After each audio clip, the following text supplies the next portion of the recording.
Muad ibn Cebel näme diye. O kim bolýar? Peygamberin şeýle barmagyn geçiren sahabasy. Muad ibn Cebel aýdypdyr. Bir zaman bolar diýipdir. Kişecik olukon, heley, erkek, musulman, hatta kafir inanmasa da Kur'an okuyan adamlar köfeler diýipdir. Köfeler diýipdir. Imme Kur'an bir ýollan marýa, bu okuýarlyk başga ýollan marýa diýipdir. Bu Kur'an okuýdygy bolmaýar diýipdir. Ahun beysin Kur'an okuýarlyk alar. Yok, din gurrun aýdylmar. Kur'an okuýsun, Allah'ın kelamıdır. Nasihati eşitip dursun. Yüreği ertdiyen, näme zatdan kaçmaly ýagdaýy eşitip dursun. Muhterem beýik ustadlary kizdemetçik Kur'an öwretýärler, şagirtlerini şymalla oturan känşilaň içinde. Hem ustad bolup oturupdyr, hem şagirt bolup oturupdyr. Teşwik etseler Resulullah'ın gurruny eşitip dursunlar. Hem Kur'an okuyan bolsun, hem fitneden kaçyan bolsun, we kıyamatda çyn ehli Kur'an bolsun. Yöne men hatmetdiyen, ay men bari verin, men hatme döwrem ba, men özüm Kur'an okuyan, meger näme zat Kur'any ýetjek diýip kepleýärligi bilen fitneden çykdym ka diýmesin. O şeytan üfledip, ay sen wagt eşitmek gerekke, şu mahal bir adam ulutykda Kur'an okuýsa, amany bu taýda peýgamberiň gurrun aýdylýar. Belli ki Kur'an okuýmak ondan gowy diýip ağlanamasyň.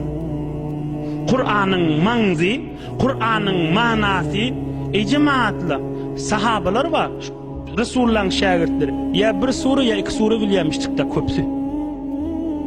Hazreti Ömer näme diye? 12 ýyllap Suriye Bakara'nın üstünde durdum diye. Neçe yıl?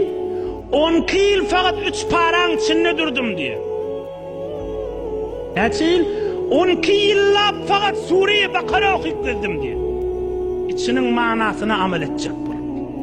Makanma yakbaşacak bulup durdum deyiptir. 12 yıllap Suriye Bakara'da durdum diye. O yağdaylar bolacak derler. Ağallam şu vaaz nasihatları, Resulullah'ın tafşıran zatları, bir näçe zatları ki Hewre gow düşünýänsiň ştadan eşitdi, din mına ýarar diýip bilýän zatlaryňy bilmeliler şolar. Fitne diýdigi adamy Hudaýdan alyp galýan zat diýdigi. Ansatjak manasy. Ey cemaatler, din hak gurruny eşitdireýin size. Din mana Allah'ın ýanyny hak gurrun şymal gaýtjak gurrun. Şu fitneden kaçman ýagdaýy ýoly näme? Bir wagt eşitmek, bir de Allah'dan giýjewni dilemek. Hudaýa meni fitneden sakla diýmeli. Peýgamberimiz aleyhissalatu vesselam şu ummatyna Kur'an öwretmendirmi sahabalara? Amana kul huvallahu ahad. Şu jerek doga öwretýärmişdi. Kaýsy dogany? Hudaýa meni fitnelerden sakla diýermişdi. Şimdi men Hudaýdan, dinden alyp galjak ýagdaýa düşämäýin diýermişdik.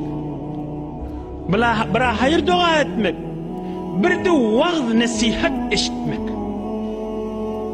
Gaýtaý deyin, wagt nasihat eşitmek. Çün wagt eşitende näme günäni äpbermeligi her kim özi aynaň önüne oturan ýaly nämeň ýagdaýyny bilýär.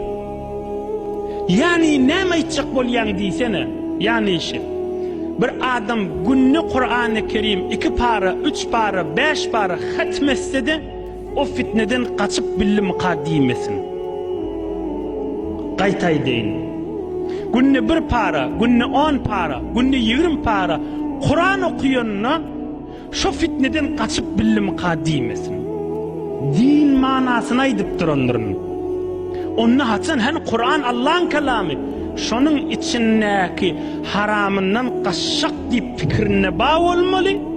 Hudaýyň etmediğini etjek däli bernamasına bağ olmalı. O da nämenin wagt nasihat eşitmek.